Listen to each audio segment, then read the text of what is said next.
सुनाओ BSE limited अब देखिए जिसका इंतजार था वो आज हो चुका है। Hi this is Dev and watching traders diary. Ambuja cement से बनी हुई दीवार आज टूट चुकी है एंड यहां पर आपके सामने short covering, powerful short covering यहां पर देखने को मिली है।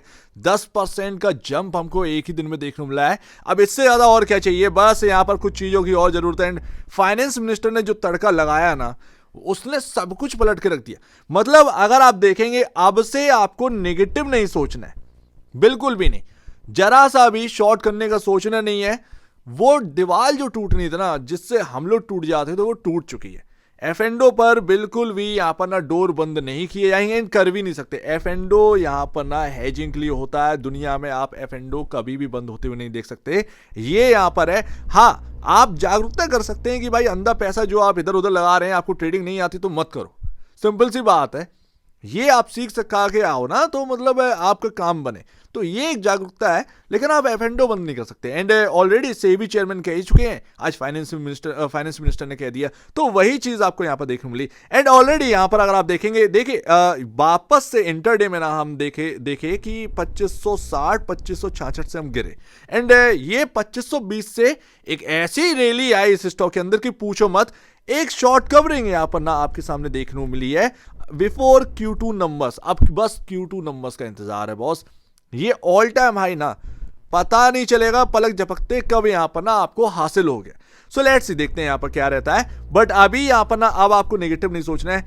आपको बस जो रेंज आपको परेशान कर रही थी 2600 और 2570, अब जो रेंज आपको परेशान कर रही थी यही आपका सपोर्ट है।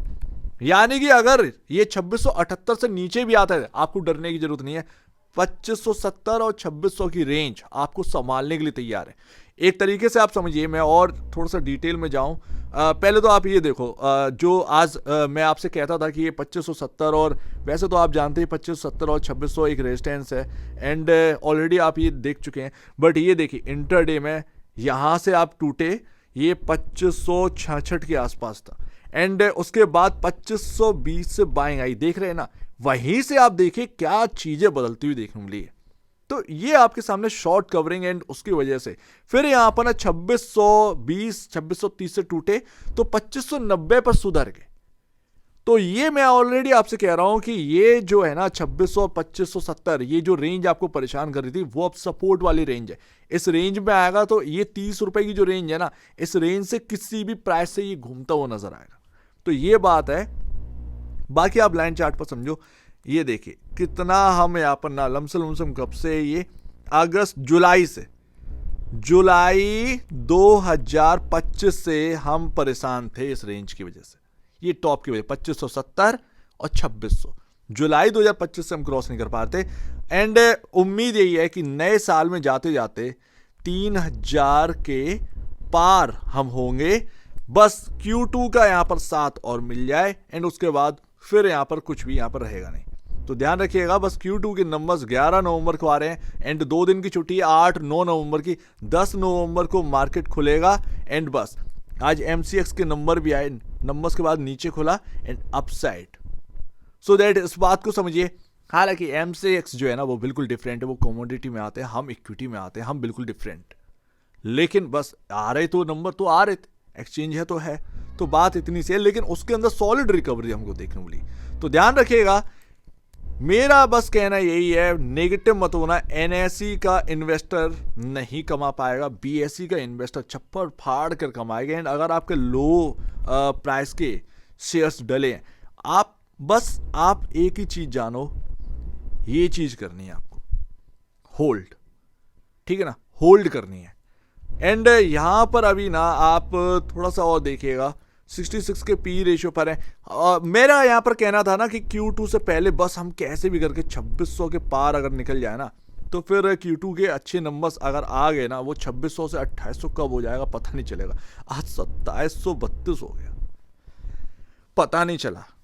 यही तो बात है। 17.28 टाइम का प्राइस टू बुक वैल्यू है मेरे हिसाब से। बस आप जो है बस इतना समझिए, आप पेशेंस रखिए बस, इससे ज्यादा कुछ नहीं। भगवान ने चाहा तो आज निफ्टी में भी बॉटम बन गया होगा। कल मैंने आपसे परसों बात करी थी मैंने, मार्केट प्रेडिक्शन फॉर टुमारो। मैंने आपसे कहा था 300 यानी 25,300 25,400 की रेंज में अगर निफ्टी मिले, आप यहाँ पर ना बाई करने के लिए देखिएगा, बाई करने के लिए देखिए। एंड आज निफ्टी वहीं से घूम गया, आज देखिए क्या रिकवरी आई है। तो वो रेंज से हम निकले हैं, अगर बॉटम बन गया हो तो सिर्फ निफ्टी में एक रिकवरी देखने को मिली, और निफ्टी में अगर रिकवरी देखने को मिली तो शेयर्स को यहाँ पर ना काफ़ी सपोर्ट मिलेगा। एंड फिर वो कैपिटल मार्केट स्टॉक्स जिनके नंबर्स अच्छे आ रहे हैं Q2 के, वो कहीं ना कहीं अपना कुछ अच्छा प्रदर्शन कर सकते हैं, उनमें रुकावट नहीं आएगी। तो बस इतना ध्यान रखिएगा। अब आप ना भली बात ही समझ चुके हैं, पॉजिटिव रहना है। मैं आपसे सिर्फ एक ही बात कर रहा था, पॉजिटिव रहो। और ऑल टाइम हाई में अब ज़्यादा अंतर नहीं है, सिर्फ 300 रुपये का अंतर रह गया है बॉस। और ये Q2 के नंबर्स ना, ये 300 रुपये का अंतर पलक झपकते कब यहाँ पर ना आपका यहाँ पर ना हो जाएगा, पता नहीं चलेगा। तो बस पॉजिटिव रहिए और कुछ मत करो। और वो 2570 और 2600 की जो रेंज है, बस उस पर ध्यान रखो।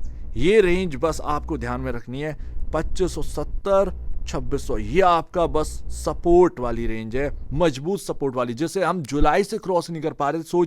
सोचिए एक बात की, जिस प्राइस या जिस रेंज को हम क्रॉस नहीं कर पा रहे थे जुलाई से, अगर हम किसी चीज को क्रॉस नहीं कर पा रहे हैं तो जब वो क्रॉस होती है तो सीधी सी बात है, जिसको हम क्रॉस नहीं कर पा रहे थे वो क्रॉस हो गई, तो अब वो आपका सपोर्ट बन चुकी है। अगर वो वापस स्टॉक आया तो इसी जगह से घूमने की कोशिश करें, इतना आसानी से उसको तोड़कर नीचे नहीं आने वाले, ठीक है ना।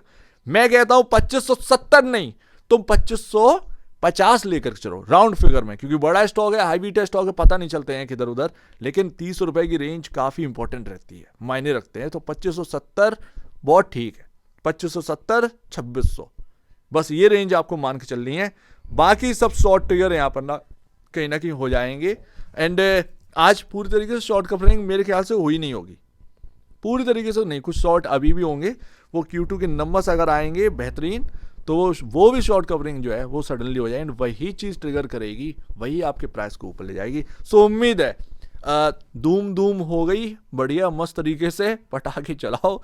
ये स्टॉक चल चुका है, एंड ये अब शुरुआत है, बस Q2 का तड़का और मिल जाए। फाइनेंस मिनिस्टर ने दे दिया है सब कुछ, सेबी चेयरमैन ने दे दिया है। अब आपके पास अब नेगेटिव कुछ भी कोई बोले आपको सुनना नहीं है, सिर्फ पॉजिटिव रहना है। सो उम्मीद है कुछ आपको समझ में आया होगा। एक बार निवेश से पहले, आप बेचने से पहले अपने ब्रोकर एडवाइस से जो सलाह लीजिएगा, खुद की स्टडी करेगा, उससे बेहतर कुछ भी नहीं है, खुद की स्टडी मस्ट। तो आप दीजिए वीडियो देखिए, वो तो धन्यवाद दोस्तों।